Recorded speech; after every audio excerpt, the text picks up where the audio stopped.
Bonsoir à vous tous et merci d'être avec nous. C'est le programme du soir sur New World Info ce jeudi. Le décryptage de l'actualité de ce jour. Nous allons parler du Proche-Orient et évoquer la normalisation des relations avec Israël. L'Iran accuse les Émirats de trahison. Les Émirats arabes unis ont trahi le monde musulman en normalisant leurs relations avec Israël.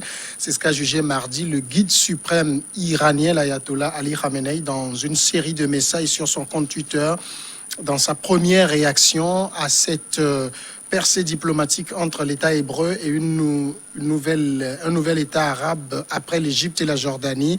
L'ayatollah Khamenei accuse en outre Abu Dhabi d'avoir trahi les nations arabes, les pays de la région et la Palestine. On va comprendre le sujet avec Mamadou Diouf, notre éditorialiste. Bonsoir Mamadou Diouf. Bonsoir Samuel. La réaction de l'ayatollah Ali Khamenei fait suite à quoi exactement? En fait, la réaction fait suite au premier pas vers la normalisation, puisque on avait annoncé un accord entre les Émirats arabes unis et Israël pour une normalisation des relations diplomatiques. Tout récemment, pour montrer de façon concrète cette normalisation, un avion de la compagnie israélienne a pu décoller de Tel Aviv pour aller atterrir au niveau des Émirats arabes unis.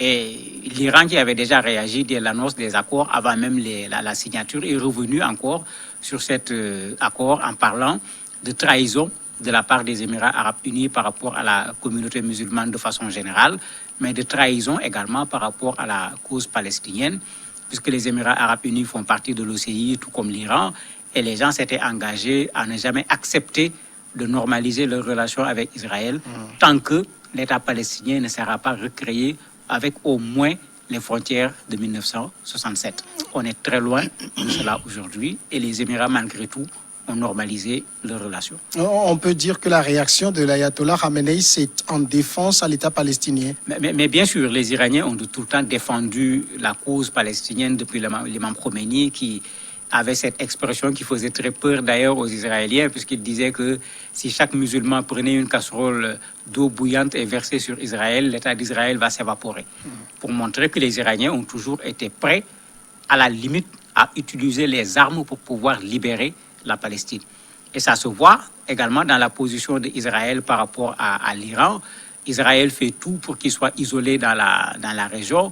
Israël fait tout pour qu'on empêche à l'Iran de pouvoir s'armer parce qu'ils savent qu'aujourd'hui, s'il y a un pays qui pourrait les affronter sur le plan militaire à cause de la question palestinienne, c'est certainement l'Iran. Donc, entre les deux pays, il y a une animosité qui est là, qui est claire. Et une des causes de cette animosité, c'est cette défense que l'Iran, depuis l'instauration de l'État islamique en 1979, a eu en prenant un peu le drapeau pour la lutte de la libération du peuple palestinien. Finalement, cette normalisation des relations entre Israël et les Émirats, c'est une sorte de fissure dans le bloc islamique contre Israël. Mais tout à fait, c'est le jeu des Américains depuis fort longtemps. Ils ont essayé pendant tout le temps de vouloir normaliser les relations, ils ne l'ont pas pu. Mais il faut le dire clairement, l'Égypte officiellement a des relations avec Israël. La Jordanie officiellement a des relations avec Israël, mais une bonne partie de ces pays arabes ont officieusement des relations avec Israël. Les Émirats arabes unis qui viennent d'officialiser, tout le monde sait qu'il y avait des coopérations entre eux avec Israël. Avec Covid, il y a eu une coopération extrêmement poussée que tout le monde a vue. Le fait que l'avion israélien soit passé par l'espace aérien de l'Arabie saoudite est également une indication sur le fait que si les Saoudiens n'ont pas encore normalisé leurs relations, je ne dirais pas qu'ils ne sont pas loin, je ne sais pas, mais ça montre qu'ils ont fait un pas parce que d'habitude, ils n'acceptaient pas que les avions israéliens traversent l'espace aérien saoudien. En fait, les Américains ont travaillé à trouver un maillon faible au niveau du monde arabe et du monde islamique de façon générale. Pour le moment, ce maillon faible, c'est les Émirats arabes unis. Et vous avez vu Marco Pompeo aller au Soudan pour demander au Soudan de normaliser leurs relations avec du chantage même en leur disant que si vous le faites, on vous enlève de la liste rouge des pays qui soutiennent le terrorisme. Le Premier ministre leur a dit, moi je suis venu ici pour une transition, ce n'est pas à moi de trancher. Il est allé après vers d'autres pays arabes pour le faire. Et Kushner, le gendre de Trump, qui est à la base de tous ces accords depuis quelques années, puisqu'il veut trouver, comme il dit, une solution pour l'affaire Israël-Palestine. a tout fait également avec les pays arabes pour pouvoir régler ce problème. D'ailleurs, l'avion qui a quitté Tel Aviv pour aller aux Émirats arabes unis, Kouchner était à l'intérieur de l'avion. L'ayatollah dit évidemment cette trahison ne durera pas longtemps et la marque de l'infamie restera sur eux. Tout à fait. Il va même plus loin parce que il en a vraiment contre les Émirats arabes unis. Bon, ça se comprend également parce que les Émirats arabes unis sont une petite royauté, hein, il ne faut pas l'appeler autrement, qui généralement prennent exactement la position que prend l'Arabie saoudite. Alors que tout le monde connaît également l'animosité qu'il y a entre l'Arabie saoudite et l'Iran. Donc indirectement, puisque l'Iran est un adversaire de l'Arabie saoudite, l'Iran est un adversaire des Émirats arabes unis, de sorte que quand l'Iran se prononce, ce n'est pas seulement la cause palestinienne, mais c'est également le leadership dans cette zone que se disputent l'Iran et les pays arabes, en particulier l'Arabie saoudite, mais c'est également le leadership dans le monde musulman pour le soutien par rapport à la cause palestinienne, soutien auquel les populations musulmanes sont particulièrement sensibles. Et le guide iranien l'a très bien compris, parce qu'en plus de ce qu'il leur a dit, il s'adresse aux populations même des Émirats arabes unis en leur disant qu'eux-mêmes doivent se réveiller bientôt pour offrir un dédommagement au peuple palestinien. C'est-à-dire qu'ils appellent ce peuple-là à la révolte. Parce qu'en fait, c'est ça. Vos guides ont commis une faute grave, ils ont commis une trahison. Vous devez en fait laver l'affront, et la façon de laver l'affront, c'est de se soulever contre ces gens. Et c'est une des choses que les gens craignent par rapport à l'Iran, bien que l'Arabie saoudite, les Émirats arabes unis, beaucoup d'autres pays là-bas soient des pays arabes qui sont des pays sunnites officiellement. Dans leur population, il y a également une partie de la population qui sont des populations chiites, et il y en a des portions importantes dans certains parmi ces monarchies du Golfe. Ça veut dire que la voix de Khamenei porte au-delà du Liban. Oh, bien sûr, de l'Iran, pardon. Ça porte au-delà de l'Iran. Vous parlez du Liban par lapsus, mais vous avez parfaitement raison. Au Liban, vous avez le Hezbollah. Tout le monde connaît la connexion entre le Hezbollah et le régime iranien. Donc ça porte effectivement bien au-delà, et ces régimes arabes ont très peur de ces groupes chiites qui sont là. On a vu plusieurs fois, quand ils ont manifesté, on a à la limite massacré ceux qui ont manifesté, attrapé les premiers responsables. Ça a créé des problèmes, des incidents diplomatiques, souvent avec l'Iran. Donc effectivement, les gens craignent que le discours iranien puisse avoir un effet chez eux. N'oublions pas qu'il y a l'Irak à côté. Aujourd'hui, comment il s'appelle, Macron y est allé il n'y a pas longtemps. Ce qu'on est en train de faire, c'est d'empêcher à l'Iran de prendre l'Irak. Parce que quand ils ont détruit l'Irak, ils n'avaient pas prévu cela. Ils ont mis l'Irak sur un plateau pour mettre à la disposition de l'Iran. Parce qu'en Irak, les chiites étaient majoritaires, les sunnites étaient minoritaires. Même s'ils détenaient le pouvoir est en train de revenir actuellement aux chiites, qui bien sûr seront plus proches de l'Iran que de l'Arabie saoudite. Est-ce que les propos, en tout cas les tweets de l'ayatollah, ont provoqué des réactions au niveau des Émirats? Pas encore, parce que vous n'êtes pas dans un pays démocratique, libre, où tout le monde peut dire ce qu'il veut ou faire ce qu'il veut. Pas du tout.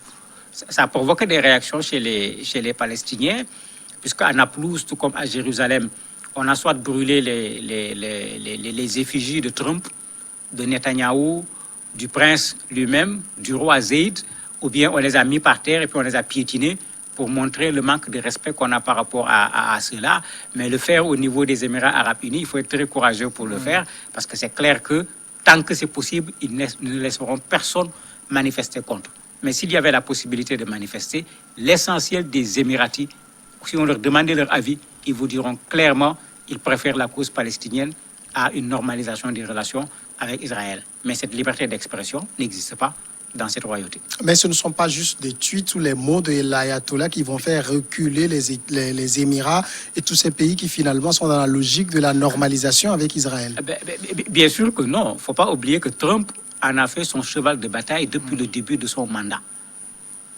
Ça faisait partie de ses promesses. Il voulait mettre Israël dans un espace plutôt pacifié, puisque les Arabes considèrent un peu Israël comme une gangrène à l'intérieur de cette zone-là.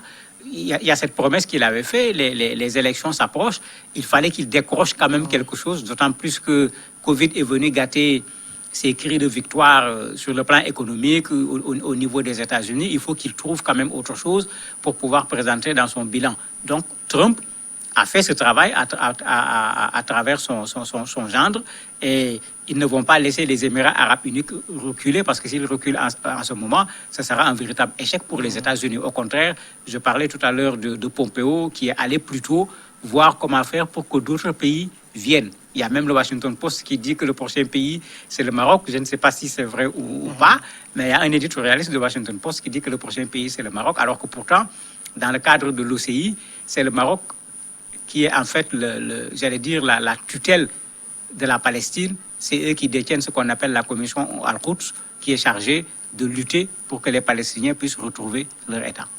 Israël suit également de très près l'Iran comme du lait sur du feu. Certainement que les propos de l'ayatollah ont eu des réactions en Israël.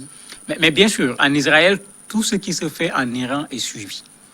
Vous avez vu comment souvent Israël même va bombarder les forces iraniennes qui se trouvent en Syrie, puisque aujourd'hui, il y a un sérieux problème.